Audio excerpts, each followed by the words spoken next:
नमस्कार, बहुत बहुत स्वागत है आपका हमारे इस खास कार्यक्रम जनादेश में, जिसमें हम बात करेंगे जम्मू कश्मीर और हरियाणा के विधानसभा चुनाव से जुड़ी हुई तमाम बड़ी खबरों की। जुड़ेंगे अपने संवाददाताओं से और जानेंगे कि इन दो राज्यों में क्या है सियासत का हाल और क्या है चुनावी हलचल। मैं हूं निखिल सिंह। तो सबसे पहले नजर डालते हैं हेडलाइंस पर। जम्मू कश्मीर विधानसभा चुनावों के लिए बीजेपी ने जारी किया अपना संकल्प पत्र। भाजपा के वरिष्ठ नेता और केंद्रीय गृह मंत्री अमित शाह ने किया संकल्प पत्र जारी और कहा जम्मू कश्मीर के विकास का किया वादा।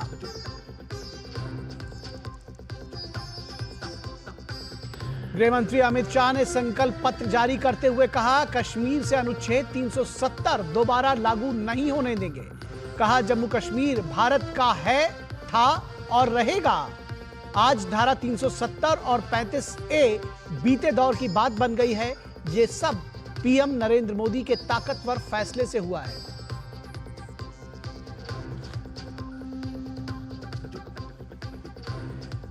भाजपा के संकल्प पत्र में युवाओं के लिए 5 लाख रोजगार के अवसर पैदा करने का किया गया वादा। वृद्धावस्था, विधवा व विकलांगता पेंशन को 1000 से 3 गुना बढ़ाकर 3000 रुपए किया जाएगा। छात्रों को 2 वर्षों के लिए 10,000 रुपए तक की कोचिंग फीस भी दी जाएगी।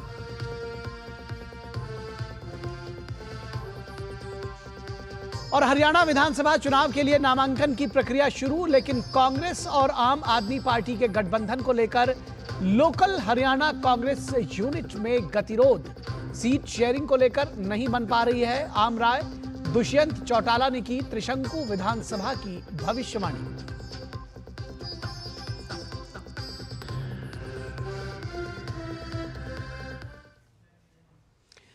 तो सबसे पहले बात करेंगे जम्मू कश्मीर में बीजेपी के संकल्प पत्र की। भाजपा ने शुक्रवार 6 सितंबर यानी आज के दिन जम्मू कश्मीर विधानसभा चुनाव के लिए पार्टी का घोषणा पत्र जारी कर दिया। इस मौके पर गृह मंत्री अमित शाह ने कहा कि अनुच्छेद 370 को दोबारा नहीं लागू होने देंगे। अमित शाह ने कहा कि जम्मू कश्मीर भारत का है, था और रहेगा।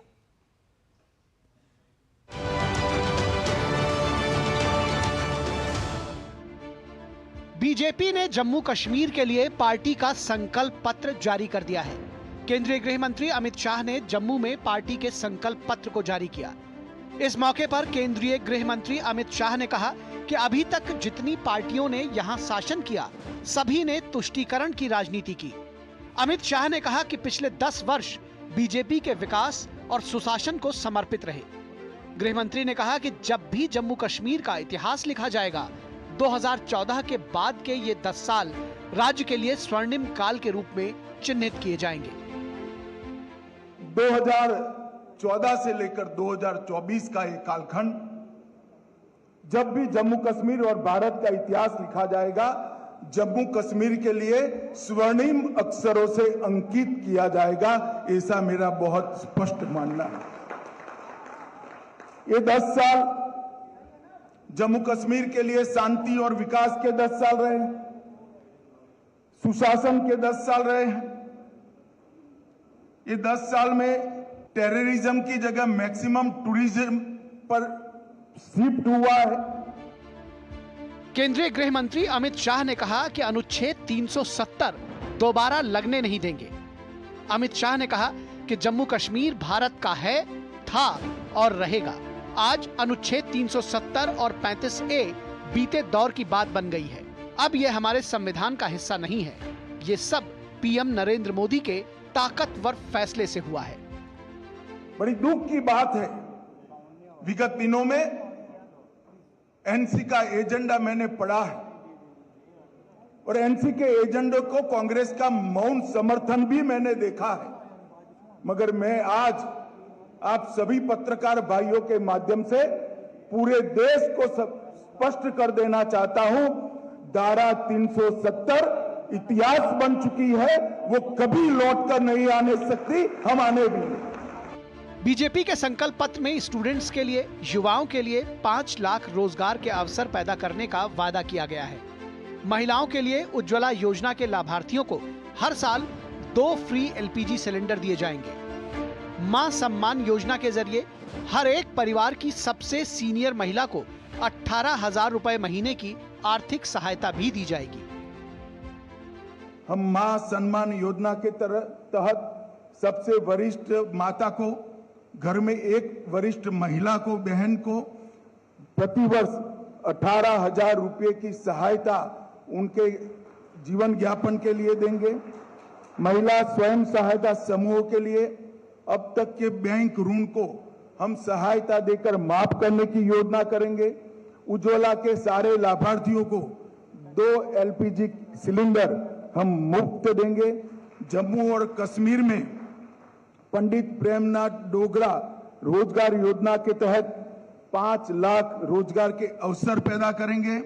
प्रगति शिक्षा योजना के तहत प्रतिवर्ष डीबीटी के माध्यम से कॉलेज के विद्यार्थियों को 3,000 रुपया ट्रैवलिंग अलाउंस देंगे।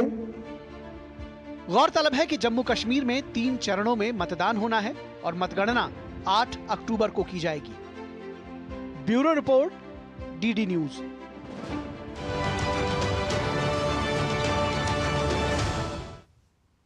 तो बीजेपी के संकल्प पत्र पर क्या हो रही है सियासत, क्या है जनता का रुख, इस पर बात करेंगे। हमारे संवाददाता ऋषि कुमार लाइव हमारे साथ जुड़े हैं श्रीनगर से, और थोड़ी देर में धीरज भी हमारे साथ जुड़ेंगे। ऋषि, आप हमारे साथ जुड़े हुए हैं।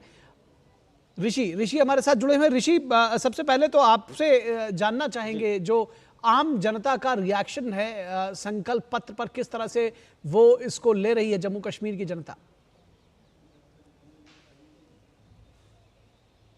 देखिए निखिल, बेहद महत्वपूर्ण है क्योंकि जम्मू कश्मीर में जिस तरीके से चुनाव आगे बढ़ रहे हैं, उस तरीके से बीजेपी का जो संकल्प पत्र अब जो सामने आया है, मुझे लगता है इसके बाद हम सुबह से ही बात कर रहे थे कि सियासत अब नए रूप में आगे बढ़ेगी।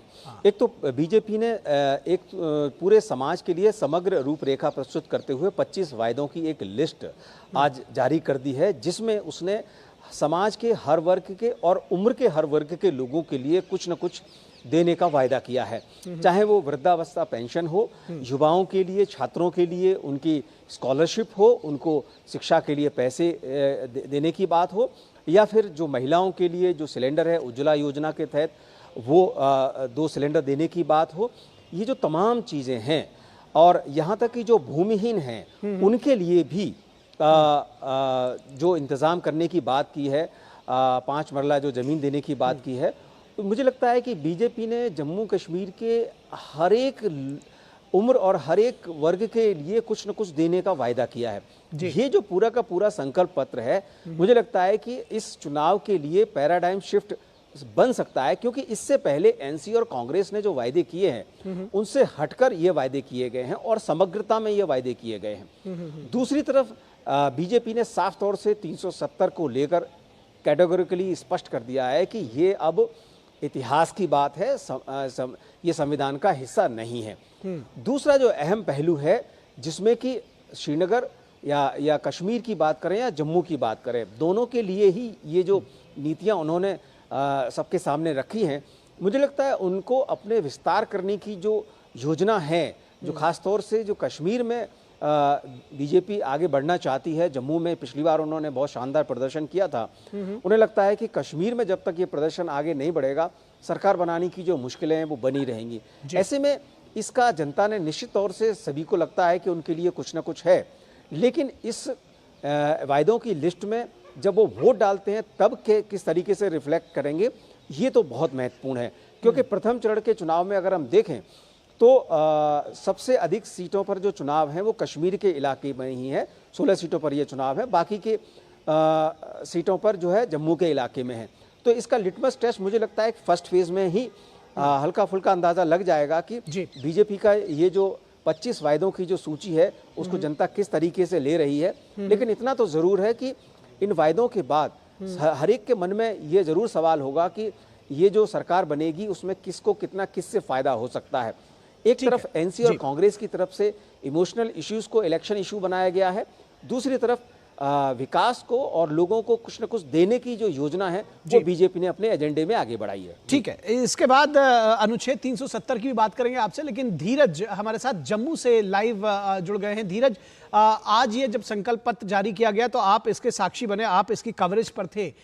जो सवाल मैंने दरअसल ऋषि से पूछा वो आपके लिए भी है, आम जनता में जो वोटर्स हैं उनके बीच में रिएक्शन।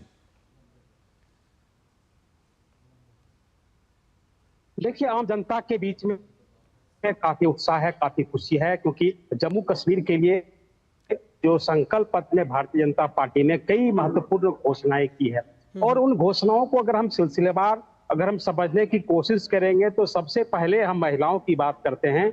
मां सम्मान योजना की घोषणा आज गृह मंत्री ने यहाँ के की है और उन्होंने साफ तौर पे कहा कि परिवार की जो मुखिया महिला है उनको प्रत्येक साल 18,000 रुपये की राशि वो दी जाएगी। तो महिलाओं के लिए ये एक बहुत बड़ी गौरव और सम्मान की बात है।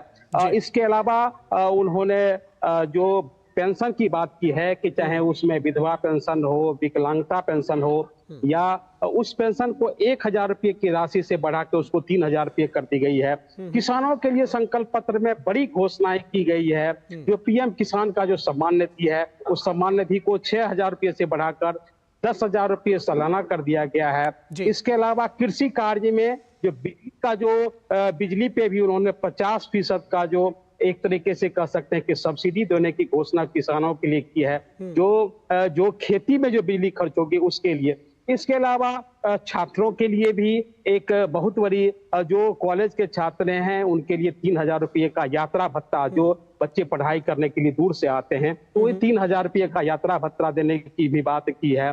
घाटी में अमन और माहौल कैसे कायम रहेगा इसके लिए भी बड़ी घोषणाएं की है और उन्होंने साफ तौर पर यह कहा है कि हम आतंकवाद और अलगाववाद को समाप्त करके और जम्मू कश्मीर को जो विकसित राष्ट्र की श्रेणी में लाएंगे। जो सबसे बड़ी बात उन्होंने जम्मू कश्मीर के लिए कही है। इसके बाद यहाँ के लोगों के स्वास्थ्य की भी अगर हम बात कर लेते हैं तो स्वास्थ्य योजना पे उन्होंने कहा है कि जो 5 लाख रुपए का जो एक ब्रैकेट है आयुष्मान कार्ड योजना में, उस पर 2 लाख रुपए और अतिरिक्त उन्होंने देने की घोषणा की है।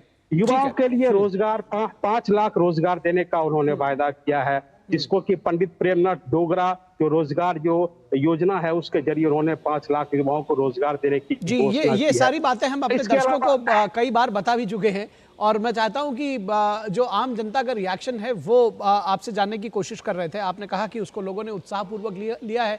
अब वोटर्स वोट देने के लिए जाएंगे तो ये पता चलेगा, खासतौर पर जम्मू का जो रीजन है जहां आप खड़े हुए हैं वहां पर इन जो घोषणाओं का असर किस तरह से देखते हैं चुनावों में।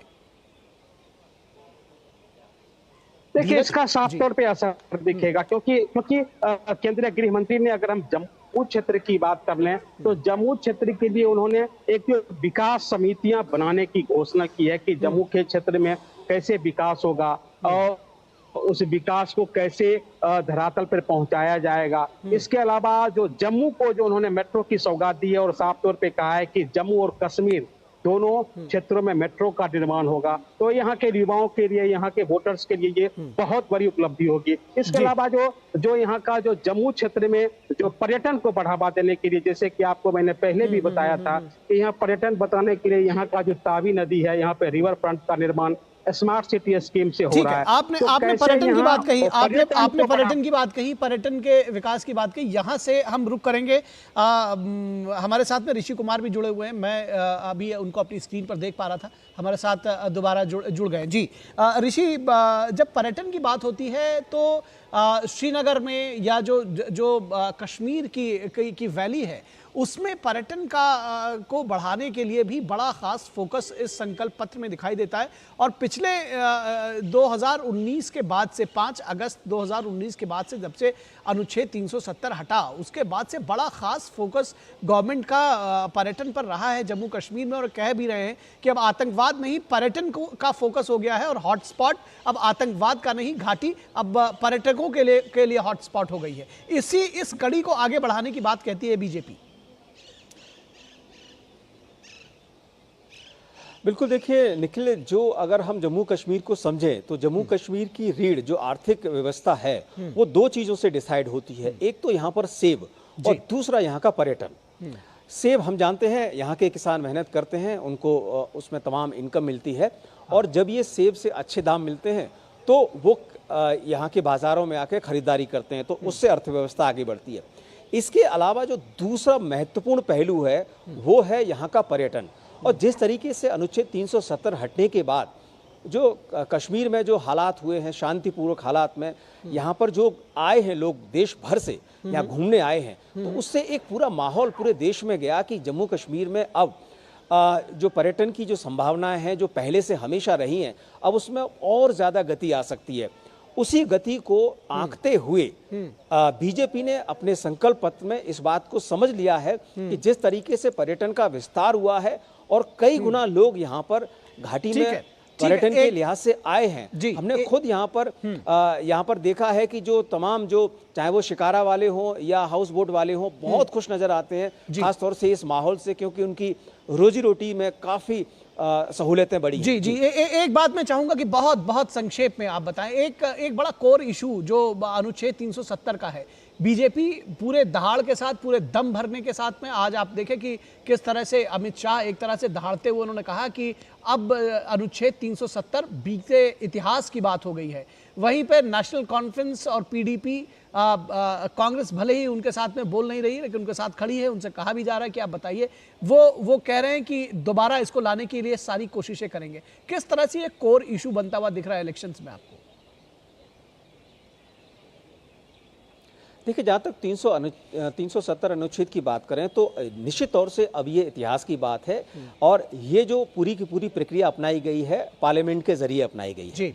यहाँ बहुत सारे लोग इस बात को कहते हैं कि आज फारूक अब्दुल्ला जो बात कहते हैं, उमर अब्दुल्ला एक बात कहते हैं। फारूक अब्दुल्ला ने एक जगह ये बोल दिया था कि 370 अब इतिहास की बात है। वहीं दूसरी ओर यहाँ उमर अब्दुल्ला लगातार अपनी कैंपेन में बोलते रहे कि 370 को लेकर वो एक प्रस्ताव लाएंगे असेंबली में जब उनकी सरकार बनेगी। तो वहाँ यहाँ पर लोग एक बात को और कहते हैं कि जिनके पास मात्र 2 सीटें हैं लोकसभा की, वो लोकसभा में कैसे इसको संभव करा पाएंगे। तो ये जो यक्ष प्रश्न है, ये लोग समझ रहे हैं कि ये सिर्फ सियासी मसला है और इसका अब सेंटिमेंट्स भुनाने की बात है। इसको अगर देखा जाए सीधे तौर पर ऋषि, तो सेंटिमेंट्स भुनाने की बात है, केवल भावनाएं भुनाने की बात है। बहुत शुक्रिया, हमारे पास समय इतना ही है। आपका भी शुक्रिया और धीरज का भी शुक्रिया हमारे साथ जुड़ने के लिए। और जिस तरह से ऋषि ने अभी बताया कि जम्मू कश्मीर में सेब यहाँ के लोगों के लिए आर्थिक रीढ़ की तरह काम करती है, तो सेब की खेती, सेब के खेती से जो बाग हैं दरअसल उससे वो उसके जो फल हैं वो यहाँ तरक्की की एक नई कहानी लिखते हैं। आइए देखते हैं क्या है सेब की जो खेती है उसका आर्थिक पहलू।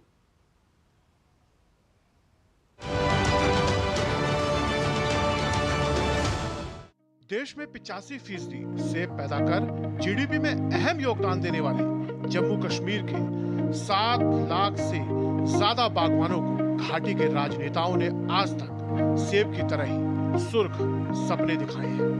हकीकत में दुर्गम पहाड़ी इलाकों में सेब उगाने वाले किसानों के लिए जमीन पर आज भी समस्याओं के पहाड़ हैं। सबसे बड़ा मुद्दा यहाँ सेब के लिए grading machine, anti hail net gun, खराब गुणवत्ता की दवाएं, मंडीकरण, मूल्य संवर्धन का ढांचा न होना और वायरस वाली पौधे। इसके अलावा भी बागवानों की कई समस्याएं हैं जो चुनावी मुद्दा तो बनती है लेकिन खत्म नहीं होती। हमारे डिस्ट्रिक्ट में एक जबरदस्त जो नेचुरल कैलेमिटी आई, जिसकी वजह से वो ओले गिरे, एक तूफान आया।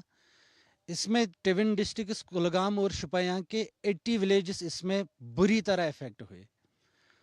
एक तो इस साल का सेब वो पूरी तरह डैमेज हो गया, दूसरा कि एप्पल ट्रीज प्लांट जो है इनको भी डैमेज हो गया। हम चाहते हैं कि सरकार जो है, जो आने वाली हमारी सरकार बनेगी, किसी भी दल की बने, हमारे यहाँ पे जो ये एप्पल प्रोडक्शन है इसको आप सिक्योर कीजिए, सेफ कीजिए। हम गुजारिश करते हैं जो भी यहाँ पे पॉलिटिकल पार्टीज है वो भी हमारे जो इस इशू है, जो हमारे इसका खर्चा आता है, इसके लिए जो किसान के जो हमें केसीसी होता है ये हमें माफ हो जाए। यहाँ पे चूंकि इलेक्शन का माहौल है, पॉलिटिकल लीडर्स, पॉलिटिकल पार्टीज को इसके रिलेटेड जो है सरकार पे दबाव बढ़ाना चाहिए, उनके कोई ऐसी पॉलिसी मुरतब करनी चाहिए जिससे इम्पोर्ट ड्यूटी बढ़ जाए। बागवानों का एक बड़ा मुद्दा केंद्र शासित प्रदेश में सेब के लिए बड़ी मंडी का नहीं होना भी है। सेब यहां से स्थानीय मंडी के जरिए एक्सपोर्ट होना चाहिए, जबकि हो उल्टा रहा है।